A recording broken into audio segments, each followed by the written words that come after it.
Welcome, everybody. We are live. My name is Jason Aponte. I am Andrew Pasquini. We're working. That's it. We're working over here. That's it.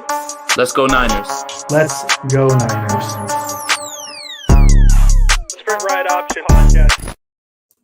It is 5:37 on September 17th. We are live here, Sprint Ride Option Podcast. A little later than usual, but that's okay because Jason Aponte is the hardest working man on 49ers Twitter. He's been traveling all day. He is in Philadelphia. Some would say the city of brotherly love. Other would say the place. The San Francisco 49ers are playing a football game on Sunday. Jason, how was your day of travel? I thought it was like a 15-minute drive from Jersey to Philly. Am I just wrong? No, it's really close actually. It's about like 90 minutes, so I wouldn't say it's that far, but I mean it's not as far as I made it all seem. The story is way longer, and that's something that we'll talk about offline. It's Kyle. I notice you all the time. Stop it. It is what it is. Jason. He works hard. He's in Philadelphia, and there's a reason he's in Philadelphia. He's doing more than just watching the Niners, and we'll talk about that at the end. But we are here to talk about the 49ers versus the Philadelphia Eagles, a game that, I don't know, it could be fun. I guess every game could be fun in theory, right? This game could be fun. One Niner fans are hoping is not stressful because when you rank the teams, going into the NFL season, because obviously there's a lot of change throughout the season, the Eagles are probably on the lower half of the quality of teams the Niners could face. And this is a game that Niner fans definitely said, hey, they're going to be 2-0 going into the Packer game week 3. And the Eagles are one of those two teams. I don't know what I'm saying at this point, Jason. But what is your whole, before we dive into what the Eagles are, what are your vibes going into this game after what we saw the Niners do to the Lions and what we saw the Eagles do to the Falcons? Yeah, I mean, I think that this game is going to present some challenges for the 49ers, and that has little to do with what happened in week 1. It's not like, hey, oh my gosh, this is what happened at the end of week 1. Now they need to be worried about Philly. I think that Philly, the way that they run their offense, they have the things that the 49ers have struggled to contain. Pretty much the NFL has struggled to contain: mobile quarterbacks, good receivers. So I think that it presents a challenge, and I think that it's going to be a good wake-up call because the 49ers' next test is going to have, Davante Adams and some good pass catches and an amazing quarterback. So, week to week, this league changes, and you don't want to overreact to week 1. Just, a team doesn't have to be better roster-wise to present challenges to your team and could walk away with a win. So, based on what I saw in week 1, doesn't necessarily mean that that's what the Eagles are, but what they do present is a challenge, and I'm excited to see the 49ers, how they're going to attack this. Yeah, and talking about what the Eagles looked like in week 1, just in case you didn't get a chance to see the Eagles versus Falcons. The Eagles beat the Falcons 32-6. It was 15-6 at halftime. The Eagles defense shut down the Falcons in the second half. Just an idea of what they did: 31 rush attempts to 35 pass attempts. That offense is led by Jalen Hurts, who I believe his second year now. I feel like he's been in the league for forever, but I also feel like he hasn't. His second year, he had those 35 pass attempts, 264 yards, 3 touchdowns. The thing Niner fans are probably most worried about, though, is 7 rushes for 62 yards. Miles Sanders led the way in the run game for the Eagles, 15 carries, 74 yards. Probably the most, let's say, familiar name on this Eagles offense at this point. I think he's been Zach Ertz exists. Devonta Smith, 8 targets. Jalen Reagor, 6 targets. Dallas Goedert, 5 targets. Zach Ertz, 2. So not too many weapons that are going to terrify you, but they're young. So we'll see what they can be. Dallas Goedert, probably the one that's most concerning, Jason. Just because Reagor and Smith are still relatively young. They're new to the league. Goedert feels like maybe the biggest name there. Am I way wrong on that? Tell me I'm wrong, please. No, I wouldn't say that. I think that it's an interesting position because, as you saw last week, TJ Hockenson lit the 49ers up. They didn't seem to have a plan where they had someone who was watching Hockenson, which, if you're asking me, and I'm D'Amico Ryans, I would have had Fred Warner doing that. But it's going to be very interesting to figure out what linebackers are going to be lined up against who. Are they just going to take Fred and put him on Goddard? Are they going to have him on Ertz, who's strictly a receiving tight end? But Devonta Smith and Jalen Reagor present really good challenges for this secondary, which we've kind of found out is going to be depleted. We found out today that Emmanuel Moseley is going to be doubtful on Sunday. Meaning, in my opinion, it's going to be De'Amado Lenoir on one side, or either Josh Norman or Drake Kirkpatrick, or even Dante Johnson. So I think we're gonna find out a lot about what this defense can do to stop those things. But with pass rush, with containing Jalen Hurts in the pocket, and Dee Ford being there is going to be really big because he wasn't there last year. I mean, he played in week 1, but he's fast enough to keep mobile quarterbacks or chase them down and just keep them in his sights. So it's going to be interesting to see how these cornerbacks do and what the plan is. This is what I'm really trying to, focus in on. What is DeMeco Ryans going to do to try to change what has been seemingly a struggle for not only the 49ers, everybody in the NFL to stop mobile quarterbacks. And it's beautiful you say that, because if we're going off what we did last week, Jason, I got 3 matchups that I focused on a little bit this week, seeing what the Eagles do. And that is the first matchup I have, DeMeco Ryans against Jalen Hurts. We know the Niners defense in the Robert Saleh era were not great against mobile quarterbacks that present more than just an arm. We get to see it 2 times a year with Kyler Murray and Russell Wilson. They've been given fits. I mean, even in the Eagles game last year, Carson Wentz gave them issues, and I don't even consider him too mobile of a quarterback. He can move a little better than some. But yeah, that's the biggest concern for me in this game. And something I wanted to read to you. Matt Barrows wrote an article for The Athletic, and he opened up the article with, in previous seasons, the 49ers have either used players who weren't particularly mobile, Beathard and Mullins, or who weren't even passers, Richie James, to impersonate running quarterbacks in practice. This year, they've got a ringer, and then he goes on to talk about how Trey Lance is a scout team quarterback and how that might change things for the 49ers, because when Richie James goes into quarterback, in practices last week or last season, you probably know it's not going to be a pass play because just what it is. So do you believe in this idea of having Trey Lance, not just on the team, but having him on the scout team, can help the 49ers in this thought that they can't stop mobile quarterbacks? I mean, Kyle Shanahan is playing 4D chess. You send all those first-round picks so you can have someone on your scout team, and that's it. I mean, you guys, the mind games that Kyle Shanahan is playing with everybody, no, it definitely will help. And for those reasons that you pointed out, right? Trey Lance can actually throw the ball. That they're just going to be basically what was happening with Richie James. They were just running plays that just looked like what they were going to see, but there was never really any threat.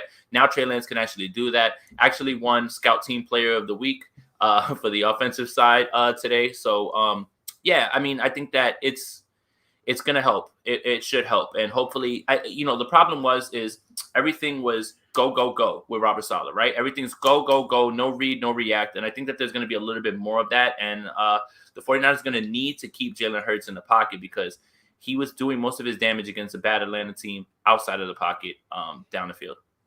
Yeah, and I have the pass chart up. The one thing that concerns me is a lot of his throws are within 10 yards. So it's a lot of quick throws. He had a lot from behind the line of scrimmage as well.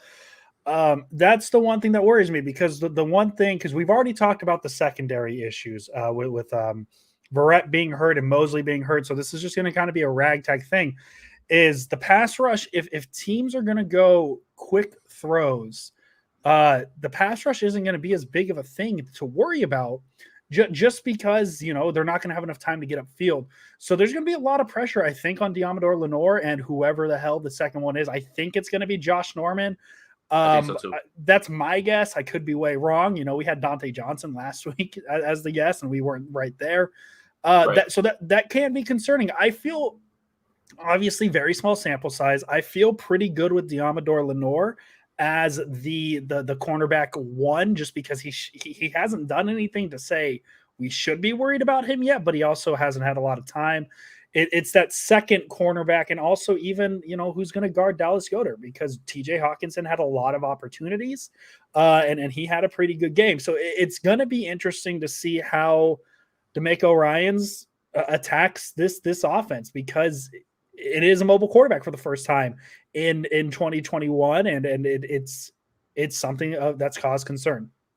Yeah, and is it going to be, strictly Fred while they're playing zone everywhere else on Goddard? Is it going to be Tart? Is it going to be Ward? What are they going to do? They have so many options, and that's what really makes it interesting. So there really shouldn't be an excuse as to why somebody's running around like that, unless, Jalen Hurts is making plays all wild like he was in this game. So this is really a good test out of the gate. And this is another thing I wanted to point out, right?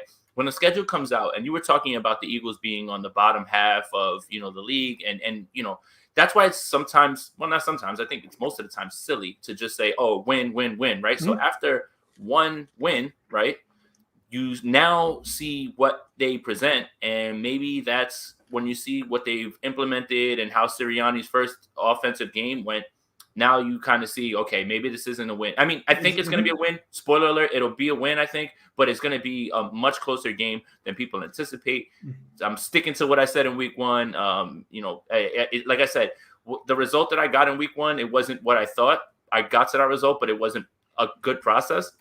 But I feel like the Eagles actually present a lot of challenges, especially with their front four and their secondary. Their secondary is really stacked. Where you need to attack them is the linebackers. You need to find ways to get George Kittle on these linebackers and attack that. And I think that that's the guy that I'm looking to have a really big game in this game. I think that this is one of those George Kittle games where he gets 10, 11, 12 targets because Kyle Shanahan is going to make an emphasis to attack these linebackers and get him into space. Yeah, and you mentioned the Eagles front four. That's another key. Jason, we somehow, you know what I'm going to say before I say it. It's really amazing to me. Another matchup I had, not just the front four, and I see Brian asking about who's going to line up across from Mike McGlinchey. It looks like it'll be Josh Sweat. That's my opinion. Brandon Graham probably rotate to that side as well. But I didn't just think about the front four.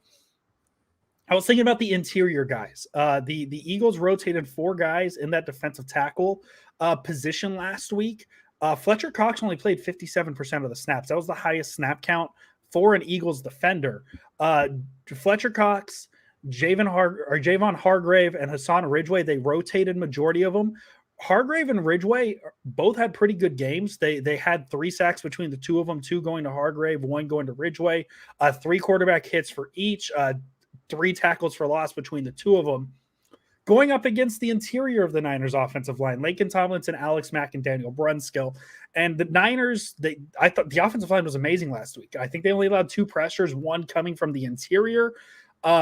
This is a matchup because we're talking about the running game already, right? Raheem Mostert's going to be out for the season. So now it's going to be Elijah Mitchell. It's going to be Trey Sermon. It's going to be guys like that. This battle, because I think the line, I know this isn't even a thing. I know the Eagles front 4 is better than the Lions front 4. That's just what it is. So this will be a tougher battle because I thought Tomlinson was fine. I thought Brunskill was fine. Alex Mack was okay. He wasn't amazing, but he obviously wasn't bad. So this will be the first real test for this quote unquote new offensive line for the 49ers, the Alex Mack front and center, and see what this interior can do against a very good interior defensive line for the Eagles. Perfect. Yeah, and that's really what it's about, right? The offensive line as a whole in week 1, I thought they did a great job. But you're right. The test is going to be a lot different. I'm interested to see what Laken Tomlinson is going to do with Fletcher Cox, because if he kicks inside, that, like Atlanta, when I watched Atlanta's game, it's either one of 2 things or both. 1, they just forgot that Fletcher Cox was on the field and didn't block him, or 2, didn't try to block him at all. But he was dominating. And I remember one rep at I believe when the Falcons were in red zone, Matt Ryan literally has Mike Davis trying to block Fletcher Cox coming through. It didn't go well. It didn't go well, as you imagine. Mike Davis got tossed out the club and forced Matt Ryan to make a bad throw. So Fletcher Cox has a chance to blow things up. As you know, the interior offensive line is where bad things happen. Sorry, 49er fans, didn't want to bring that up. But yes, this front 4 against this offensive line is a much different test. And I want to see what they're going to do because Fletcher Cox is incredible. He's a dog. I just want to see how they're going to handle this and have they changed things up for it. Yeah, and the Falcons offensive line is nowhere we it's kind of a take and give, because what we see is what the Niners did against the Lions, what the Eagles did against the Falcons, and the Eagles took care of the Falcons how they should have. Even though the Falcons were favorites, I don't think there was ever a chance the Falcons were going to beat the Eagles. I think the Falcons are probably the worst team in the NFL. The Falcons offensive line is significantly worse than the 49ers. So is that going to affect things? Yeah, absolutely. The thing that I noticed, and obviously PFF grades are very subjective and things change. What a week about PFF, right? Yeah, I know, right? But the run defense for Hargrave and Josh Sweat, not good. Sweat had a 56.6 run grade. Hargrave had a 48.1. As I said, all of it's subjective. Please don't yell at me for using PFF. I'm sorry. I know some people don't like it. Not going to name names. But the Niners the Niners ability to run the ball is very good. And that's definitely something that if Kyle Shanahan saw it, you can expect a lot of runs to that side because Brandon Graham and Fletcher Cox, both very good. They're both very good in the run game. Jason froze. There he is. He's back. And so, I think this is going to be a better situation for the Niners than the Falcons because, spoiler alert, Jason Aponte, the San Francisco 49ers are better than the Atlanta Falcons. Like, I don't know who needed to hear that. I don't know if that's something even needed to be said. Someone did. So like, yes, like my big worry, and this one might sound weird, is to me, the Lions and Falcons are in the same category of quality, right? Like if we had percentile or tiering the NFL teams, the Lions and Falcons are probably going to be in the same area. The Niners struggled a little bit against the Lions, and we're not going to overreact to the last 2 minutes, but if you look at that, I mean, they didn't struggle. That's a lie. I just lied to everybody. The Niners whooped the Lions until the final 2 minutes, but like, I know we talked about the final 2 minutes being ignored, but does that raise any concern to see that the Niners did, while it was late, have struggles against the Lions? And the Eagles kind of went into Atlanta and took care of business as they should. Is that something that should concern us at all? Or are we just like, hey, it's 1 week. We got it. We can't worry about that. No, and then when you look back at that Lions game too, it was a special set of circumstances, right? And it's literally anything that could have gone wrong went wrong there. I don't expect that to happen again. I think it was just kind of fluky more than anything. And here's another thing. I'm going to name 2 coaches, Chip Kelly, Jim Tomsula. What did they do in week 1 of their first game that they ever coached as the 49ers? Oh, the best 2 games in Niners history, both 1-0. They blew out a team, and then what happened? They barely won games after that. So this could be an entirely type of thing with the Eagles, where the Eagles go in and they run roughshod on a bad team, but they're not the team that you think they are. So week 1 is silly. It's weird. It's wild. Every single game was pretty much down to the wire that was nationally televised. And then now it carried over into Thursday Night Football. So again, you have concerns because you know what the challenges they present. But the week 1 sometimes isn't the indicator of how a team's going to go or if that's the team that they are. So yes, the Falcons are bad. The Lions are bad. But again, we talked about it after the Lions game.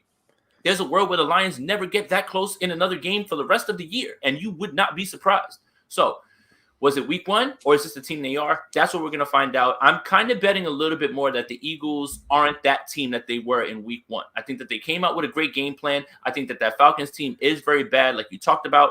And I think that Jalen Hurts just, presented problems because it wasn't like he was throwing it down the field on the run or anything like that. Like you said, everything was in front. He was just making more things happen with his legs and letting guys get open. That's the problem. If he's allowed to get out of the pocket and cornerbacks have to cover 4 or 5 seconds, any corner would struggle with that. But now that you're down Jason Verrett and Emmanuel Mosley, now that becomes more of a concern. Can you stay with Devontae Smith? He's very fast. Can you stay with Jalen Reagor? He's fast as well. So that's the part that is a little tricky. But I'm willing to bet more that the Eagles aren't that team that we saw in week 1 that ran roughshod all over them. I just think that that's just a week 1 thing. And we'll find out pretty quickly on Sunday. Yeah, and you mentioned the injuries. I'm just going to touch on what the Niners' injuries are right now because it is a little bit of a list. Dre Greenlaw is out. Expect Azeez Al-Shaair to step in. And I thought Azeez Al-Shaair had a better week 1 than Dre Greenlaw. Watching the tape, hate to be that guy. Hi, Rich. A lot of the big runs the Lions had, it was Dre Greenlaw being out of position. It was his spot, things like that. I like Azeez Al-Shaair better in that situation. Pass coverage might hurt a bit. We'll see how that goes. Emmanuel Mosley doubtful. Eric Armstead doubtful. Javon. I apologize. I misread the sentence. Mosley's the only one doubtful. Armstead, Kinlaw, Marcel Harris, who's a linebacker, got to get used to that sentence, are questionable. And then obviously Verrett is out. And then the Eagles injury report is pretty much non-existent. Zach Ertz, Brandon Brooks, JJ Arcega-Whiteside, they're all set to play despite missing practice. Do we have is this shout out?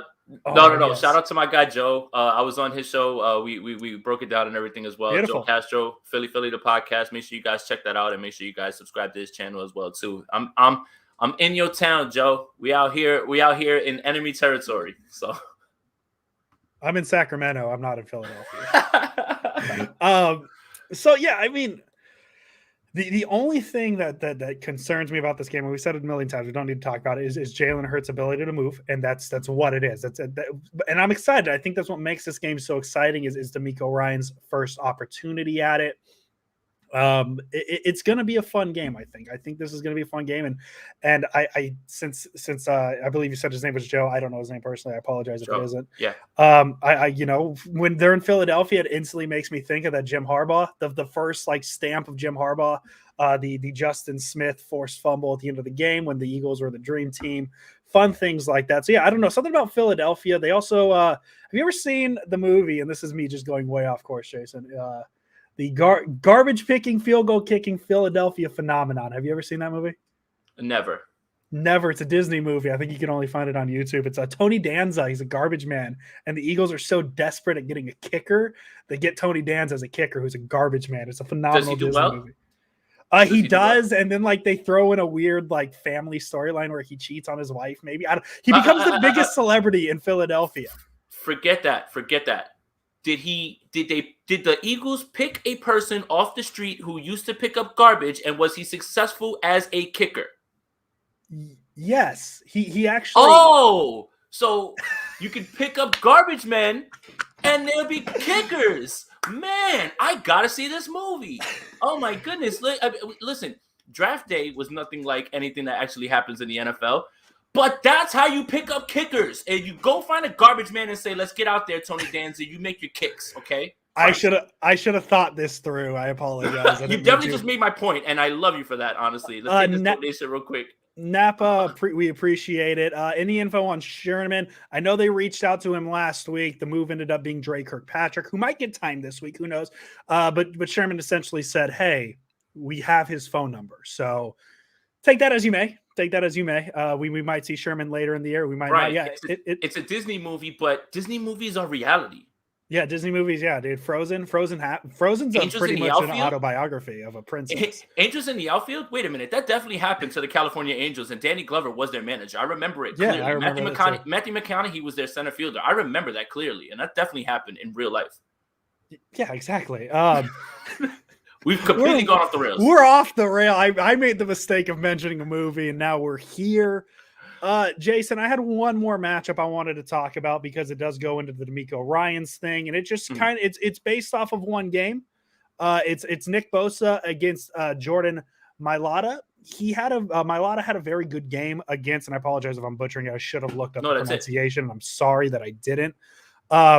He allowed 2 pressures on 39 pass block snaps against the Falcons, and obviously the Falcons defensive line doesn't feature Nick Bosa. So I think that's going to be a matchup because I think if Nick Bosa can do what he can do, and this belief that Trey Lance is, a good scout team quarterback, and I just think that was the matchup to watch on the 49ers defensive side of the ball because Mailata had a pretty big extension. The Eagles do believe in him, so he is their guy. He's their blindside protector for Jalen Hurts. We'll see what Bosa can do, and that was my third and final matchup I really wanted to focus on because I think if the Niners have success against Jalen Hurts and getting to him and creating that pressure, it's going to be from Nick Bosa's side. Yeah, and the funny thing about Mailata is that he was a rugby player, never played football before either, too, and the Eagles brought him in. I thought that was really cool as a story as well, too. But, yeah, I think that the offensive line for the Eagles is really good, actually. Jason Kelce's really good. Lane Johnson's really good. And Mailata actually played well in his first game. So this is going to be a nice little challenge for them. I don't think that their offensive line might be as good as the Lions when it's fully healthy. Obviously, Taylor Decker wasn't there. But it's going to be an interesting, it's good because it feels like Nick Bosa is ramping up, but he's only getting better with more reps and more snaps. So I'm interested to see how that plays out as well, too. So, that's an interesting point about Mailata because, like I said, he played rugby. And, and anybody who has never heard of him before, look him up on rugby and watch him manhandle little people trying to tackle him while he's playing rugby, like literally tossing them out of the club with his left arm and right arm. Like he's a giant man. Yeah, no. So I think to me that's the matchup that the Niners really want to win, just because it is Nick Bosa, and he's going to be the one getting majority of the downs. I'm intrigued because man, it was I did watch the tape and like seeing how they used Ebukam and Bosa together. That was fun, especially on that last play of the game. And that was a nice stunt. That was a beautiful stunt. Beautiful They called stunt. it perfectly. And so like, and even too, like just in general, man, if we're talking about a 49er game, Nick Bosa is the guy to watch in general on defense. I think he's the most entertaining guy to watch, other than maybe Fred Warner. So that's something I think that should be watched as well. And I think if Nick Bosa gets like 2 sacks, I'm feeling pretty good. Obviously, we want to see what D Ford does too. Obviously, there's more to the pass rush than just Nick Bosa, but Bosa is going to be the constant because we're going to see what we saw out of D Ford. He's only going to get a handful of snaps every game. And that's what it is. You know, it's just until they feel he's 100% to get more snaps, which I still, even if he's 100%, I don't think it's something they need to rush. So I'm really intrigued to see what it really just stems to. Yeah, dude, that's it. That is the movie right there for the people who aren't at home or aren't watching the live stream. Jason just pulled up a screen cap of the poster for the garbage picking. Shout out to Ryo. He sent it on Twitter, and it's actually there. Dude, that's how you get a kicker. That's how you get a kicker. That's what that movie's about. Here's a fun little fact. So the movie, the Eagles aren't good, which is why they're picking up. But the last game of the season's against the Cowboys. Because I don't know, the Cowboys are the Eagles' rival and all that stuff. 1-star movie. It's a horror. So the only way I found it's not even on Disney Plus, Jason. It's on YouTube, and the only way you could watch it through YouTube is it's a recording of like a VHS tape. So like it's really nostalgic because you get like, you remember like the snow lines going through. Yeah. Anyways, the Eagles win the final game of the season against the Cowboys because the Cowboys blew a 28-3 lead. What? Yeah, I'm not even joking. The score was 28-3. And then Tony Danza comes out, and spoiler alert, guys, it's a Disney movie. I don't think it's what Tony Danza hits the game-winning kick. Oh, man. Spoilers. Listen, I'll tell you this. We're going to get back to the 49ers talk, but when I'm done with this, I'm not watching film. I'm going to watch this movie, and I'm going to find it and make sure I get it on there. I'll send you the link. All right. One more thing I wanted to talk about, and I think we should talk about. Yes. It has something to do with Philly and, the Niners, but the Brandon Ayuk saga. Can we share some thoughts? Because everyone's going crazy. And then we could talk about, and this is another good one right after that. So we can talk about both these things as well too. Did Elijah Mitchell outplay Trey Sermon in training camp? Just give us a sec. We'll get to that. We'll talk about that right after. Andrew, thoughts on Brandon Ayuk and what is going on right now? People just need to relax. To me, I think Kyle Shanahan isn't going to give anything in depth. I know people, what was the big quote on Monday that he said he needs to go out and outperform other players to get more time? To me, I think people have this thought, and Jason, we've talked about it, the doghouse.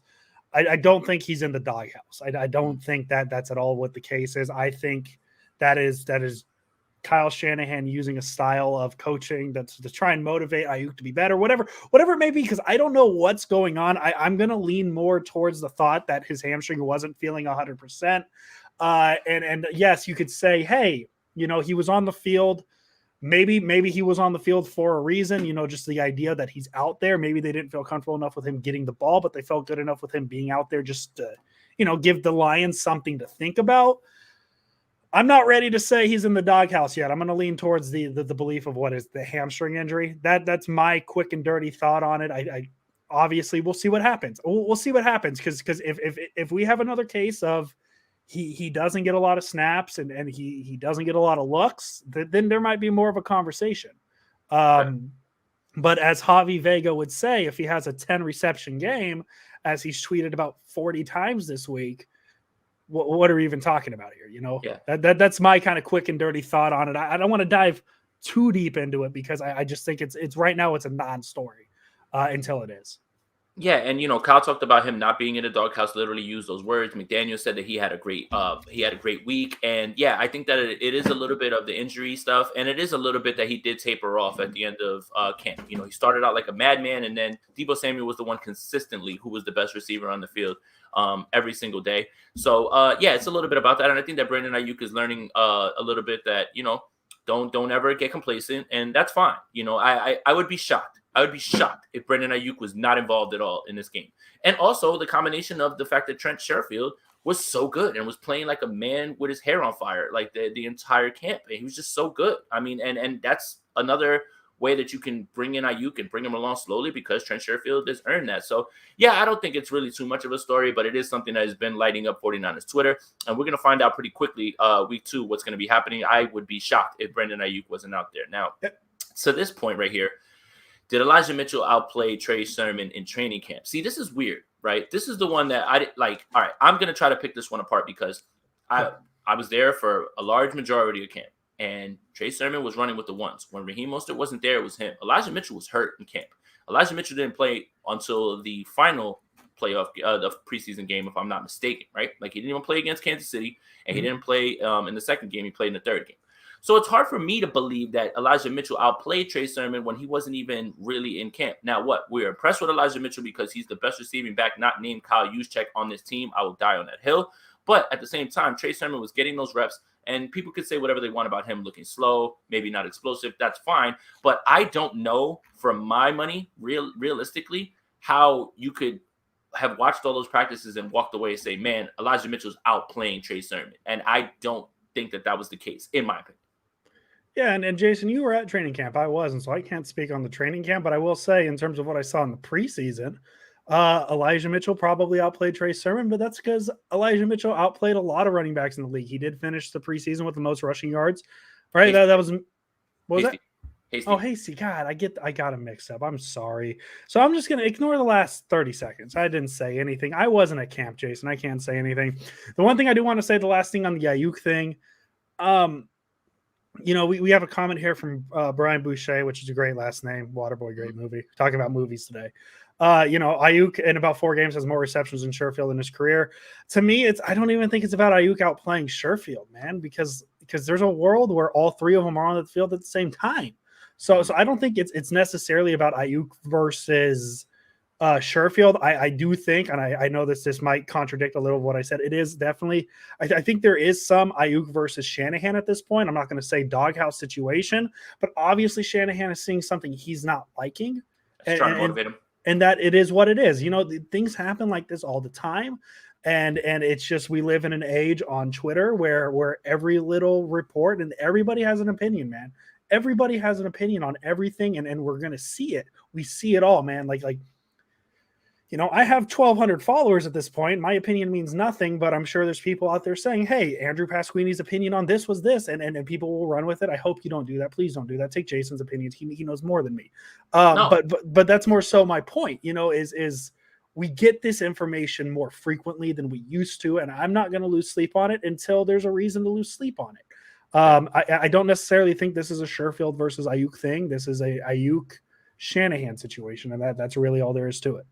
Right. And, you know, Kyle Shanahan has ways of motivating. I guess, you know, you can disagree with whatever you want, but this is what it seems like. And it's a good problem, in my opinion. If Trent Sherfield's playing well enough where he can say that he's been doing better than Brandon Ayuk and he deserves more reps, that's great. It just makes the wide receiver room deeper. So, yeah, I think that a lot of 49er fans are just jaded right now or scared. They have PTSD with wide receivers in the first round, i.e. Dante Pettis. I don't think this is the same thing at all. No. Dante Pettis didn't work as hard as he should have. You know, and that was Kyle's guy. I think that's the thing that had people scared, right? Kyle moved up to get Pettis. Kyle moved up to get Ayuk. Mm-hmm. So for him to already be so upset with them or be upset with Ayuk right away, I think that kind of scares people, but I don't think it's that. I think that it's a combination of all those things we mentioned, the injury, Sherfield playing very well, trying to keep him and trying to motivate him as well too. So yeah, it's not a story until it's a story, and I don't think it is yet, but we have to argue about something if we're not arguing about the fact that Eric Armstead had some phantom pressures in, you know, according to PFF. So, yeah, I'm not certain, you know, when it comes to that, but I think it's fine. Yeah, no, I'm not too worried about it. As I said, I don't think it's a talking point yet for this podcast to really dive in too deep. We're touching on it now because it is a news thing, but like until Ayuk plays a game where he gets 0 snaps, I don't think it's a conversation point. That's just what it is. Jason, do you have any final thoughts on the Eagles specifically before we give some predictions? No, I think this is going to be a really good test because the 49ers schedule tightens up. Packers, Seahawks, Cardinals. You have basically 3 of the 4 quarterbacks that you're going to be seeing are mobile. Aaron Rodgers can move too. So show us now that you can take care of at least Jalen Hurts now. Make us feel better about, because what we saw in week 1 from Arizona, good Lord, if Kyler Murray's doing that and I mean, he made some unbelievable throws. If you guys didn't think it was real, it's real. And I think Cliff Kingsbury and all them heard me slandering them because I might be having to eat a lot of crow when it comes to that. So I think that this is going to be a great test. I need them to show it because they're going to have to do it back-to-back weeks before a bye week. So let's see. But I think that the 49ers are going to come away with this one, and we can get to the predictions. Beautiful. And before we get to the predictions, Jason, I just want to remind everybody that our friends at Manscaped, the global leaders in below-the-waist grooming, want you to shave your pubes with the Tom Brady of ball trimmers, the brand new Lawnmower 4.0. We ask you to choose Manscaped. 2 million men worldwide trust them. So join the movement with our exclusive offer by using the code SPRINTRIGHT at manscaped.com for 20% off and free shipping. The world is starting to open, and the Performance Package 4.0 from Manscaped is here to help you get ready. Inside, you'll find their brand new Lawnmower 4.0 trimmer, the Weed Whacker ear and nose hair trimmer, Crop Preserver ball deodorant, Crop Reviver toner, plus 2 free gifts, Performance Boxer Briefs, and the Shed Travel Bag. Jason and I love the Boxer Briefs. They're amazing. The brand new Lawnmower 4.0 is here to take your defense to the next level. This 4th generation trimmer features cutting-edge ceramic blade to reduce grooming accidents thanks to their advanced skin-safe technology. It also has a 7,000 RPM motor, a new multi-function on-off switch that can engage a travel lock, and gives you the ability to turn the 4000K spotlight on and off when needed for a more precise shave. The package also includes the Weed Whacker to chop up your worst weeds, top in both your nose and your ear. The Weed Whacker is also waterproof and uses a 9,000 RPM motor-powered 360 rotary dual blade system. After shaving your pubes, show them some love with Manscaped's liquid formulations, the Crop Preserver ball deodorant and Crop Reviver ball toner. They are the key to feeling victorious and taking home the Super Bowl this year. Get 20% off and free shipping with the code SPRINTRIGHT at manscaped.com. Get 20% off and free shipping with the code SPRINTRIGHT at manscaped.com. Take your ball defense to the promised land with Manscaped. Go visit today and use that code SPRINTRIGHT. Jason, give me your prediction. And while you're giving the prediction, I'll tell you what the spread is, because I realized I forgot to do that last week because we're a big spread podcast, Jason. Yeah, I think that the 49ers win a close game. I think that it's going to be 28-24, something in that line, in that vein. Jimmy Garoppolo is going to have to operate this offense the way that he did in week 1, which was efficient. And if he plays like that, then the 49ers have a very good chance to win. Attack these linebackers. Don't allow this front four to get upfield on Jimmy Garoppolo. And yes, I believe that the Eagles present a challenge, and I think that this game is going to be a lot closer than people believe. I believe the spread is started at 4.5. I don't know what it's at now, if there's any sort of movement. I think they had the 49ers at 4.5, I believe. Yeah, so we'll see. We'll see about that. I think that the if you're asking me, I think that it's going to be a 4-point game. So I take with that wherever you will. Odds currently set at 49ers -3, so the money's been on the Eagles, moving that a little closer. Yep. Over under 49.5. I'm going to take 49ers 31, Eagles 21. I think, to me, I think the skill difference between these two teams, I think there is a skill gap. I expect Jimmy Garoppolo to come out and have another good game. That's my thing. I really believe what we saw last week wasn't a mirage. I think it's more of a trend. I think that offensive line is back to where it is. And Jimmy Garoppolo is 100% healthy, Jason Aponte. That's important. But I do think we see Trey Lance a little more. I think as the season goes on, we're going to see it used a little more. I think, you know, as I said in the post game recap we had last week for the Lions, I think Shanahan is figuring out when to use him. I think we're going to see more situations. I'm going to say Trey Lance gets double-digit snaps. Is that a hot take? I don't know if it is. I'm going to say double digits. That's my guess. But I still think Garoppolo gets majority of the playing time. I think Elijah Mitchell builds off his good week 1. Do I think he gets triple digits in rushing yards? I don't know. Trey Sermon, I'm excited to see him. But yeah, I think the Niners defense creates enough pressure on Jalen Hurts to keep him from getting away. And I think the aggressiveness that we kind of think we're going to get from DeMeco Ryans is going to help them a little bit. And I think this is the year Jason, I've said it last year. I'll say it again this year. This is the year they figure out mobile quarterbacks, and it starts with Jalen Hurts. Give me 31-21. The San Francisco 49ers take it home. I like it. Well, the 49ers are going to be 2-0 then. It looks like if we have our way, both of us, and then home opener, which is going to be electric, which means I'll get to see you, Andrew, right after that next week. It's going to be electric. I can't wait. Yeah, dude, we're gonna hang out next Saturday in Santa Clara. Real quick, do we want to tell them about the plan for Sunday yet? Is we not going to talk about that yet? Go for it. Okay, yeah. So Sunday, Jason Aponte went live after the Lions game. He's going to do it again, and I'm going to be his guest because it's non-canonical to the Sprint Right Option podcast. I've already decided I know what the name is. It's going to be called Jason and Andrew Talk About the 49ers. I love it. Gold. So if you guys are watching, if you're listening to this podcast in order, what happened Sunday directly after the Eagles game is non-canonical. Do not worry about it. Brad, I swear, Brad. I swear. We're getting pizza, dude. We're getting pizza. I'm not getting that. Me, you, Brad, and Jordan, we're gonna get pizza. Because we're gonna hang out Saturday, and we might be doing a Sprint Red Option podcast together next Saturday. We'll see how that works. We'll see how that plans. We might have a guest. Kind of teased it on the timeline because we know a certain Packers writer that is a friend of the pod. So we'll see if we can get him on, be a little grumpy and yell a little bit. We love him for that, but we won't say that name yet until we know for sure we're going to have him. And then also, actually, real quick before we leave, you are in Philadelphia for specific reasons. Do you want to throw out what you're doing this week? Because I know you have a fun little weekend planned. Yeah, I mean, so for tomorrow, a little bit of sightseeing. So I will be at the 49ers Invasion for a little while. And also anybody who's in Philly, pull up to John Chapman's Rush road trip. We're going to be at the Drinkers Pub in Philadelphia. Me, Eric Crocker, John Chapman, a few other people that you guys really know. And we're going to get our chances to speak and talk about the game as well. Come out, have a beer with us. Hang out, and then Sunday for the tailgate, I will be at John Chapman's tailgate as well. So anybody who's in Philly for the game, come by. Let's have a beer, and let's have some fun, and let's talk some 49ers football. So that's my schedule, and I'm going to be all over the place tomorrow. So we'll see you guys there. Perfect. So there's what Jason Aponte is doing in Philadelphia. As we said, we will be in Santa Clara next Saturday. Once again, if you want a picture of Jason, just ask me. I'll take it. No problem. I'm going to make that joke until I run it into the ground, guys. Nice. I don't have any final thoughts. I can't think of anything. Jason Aponte, as always.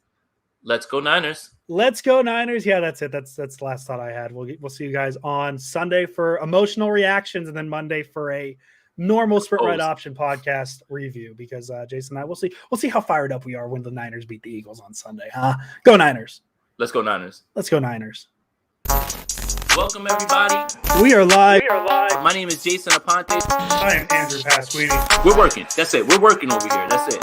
Let's go Niners. Let's go Niners.